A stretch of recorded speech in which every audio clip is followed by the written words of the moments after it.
Policy కింద దిశ మీరు ఒకసారి చూస్తే సోలార్, విండ్, పంప్డ్ ఎనర్జీ ఇది రియాలిటీ.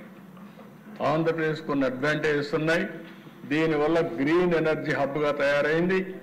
నిన్న కూడా మీరు చూశారు, ఎన్టీపీసీ ముందుకొచ్చి మన జెన్కో జాయింట్ వెంచర్ పెట్టి 50-50 1,80,000 కోట్ల రూపాయలు ఖర్చు పెట్టడానికి, పెట్టుబడులు పెట్టడానికి ముందుకొచ్చారు. ఈ నెల 29వ తారీఖున నరేంద్ర మోడీ గారి నాయకత్వంలో ఫౌండేషన్ కూడా వేస్తున్నామని చెప్పి కూడా నేను మీకు తెలియజేస్తున్నా. అంటే ఏ విధంగా ఈరోజు గ్రీన్ ఎనర్జీ ముందుకు పోతుందో ఒక ఉదాహరణ.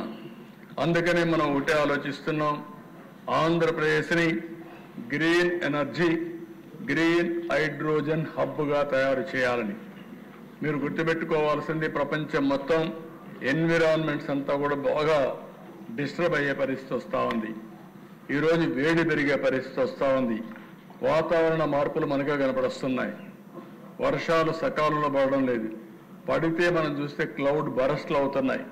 ఒకే దిక్కడ పడిపోతున్నాయి. 40-50 సెంటీమీటర్లు రెయిన్ఫాల్ పడే పరిస్థితి వస్తూ ఉంది. ఇవన్నీ కూడా బ్యాలెన్స్ చేయాలంటే రాబోయే రోజుల్లో గ్రీన్ ఎనర్జీ చాలా ముఖ్యం. గ్రీన్ ఎనర్జీ కారిడార్స్ కూడా వస్తున్నాయి. దిశ డెడికేటెడ్ లైన్స్, ట్రాన్స్మిషన్ లైన్స్ వచ్చే పరిస్థితి వస్తూ ఉంది. ఇవన్నీ ఉపయోగించి నేను డెమోక్రటైజేషన్ ఆఫ్ పవర్ జనరేషన్ అంటున్నా. ఎవరు కావాలంటే కరెంటు వాళ్లే ఉత్పత్తి చేసుకోవచ్చు. వాళ్ళ ఇంటి మీద, పొలం దగ్గర, ఇంటి పక్కన భూమి ఉంటే అక్కడ కానీ ఉపయోగించుకొని వాళ్ళు కరెంట్ ఎంత కావాలంటే వాడుకోవచ్చు. మిగిలిన కరెంటు గ్రిడ్కి ఇవ్వచ్చు. వాళ్ళకు అవసరమైనట్టు మళ్ళా తీసుకోవచ్చు. లేకుంటే వాళ్లే బ్యాటరీ పెట్టుకుని దాన్ని ఛార్జ్ చేసుకొని వాళ్లే పోవచ్చు. ఇంటి దగ్గరనే మీ స్కూటర్ కానీ, కారు కానీ, ట్రాక్టర్ కానీ, ఆటో కానీ మీరు ఛార్జ్ చేసుకునే ఫెసిలిటీ వస్తుంది. ట్రాన్స్పోర్టేషన్ అంతా మారుతుంది. ఇంకో పక్కన మీరు ఒకసారి చూస్తే ఇందులో కూడా దిశ బయోఫ్యూయల్స్ వస్తున్నాయి. ఇలాంటి వినూత్నమైన కార్యక్రమాలు ఒకటి కాదు, చాలా వరకు మనం చూస్తూ ఉంటే ఈ గ్రీన్ ఇన్నోవేషన్లో చాలా పెద్ద ఎత్తున ముందుకు పోతున్నాం. ఈ పవర్లోనే చాలా మార్పులు వస్తాయి మీకు. ఇంత మునుపు మనం వాడేదంతా కూడా పెట్రోల్, డీజిల్ వాడాం. ఇప్పుడంతా ఎలక్ట్రికల్ వెహికల్స్ వచ్చేస్తున్నాయి.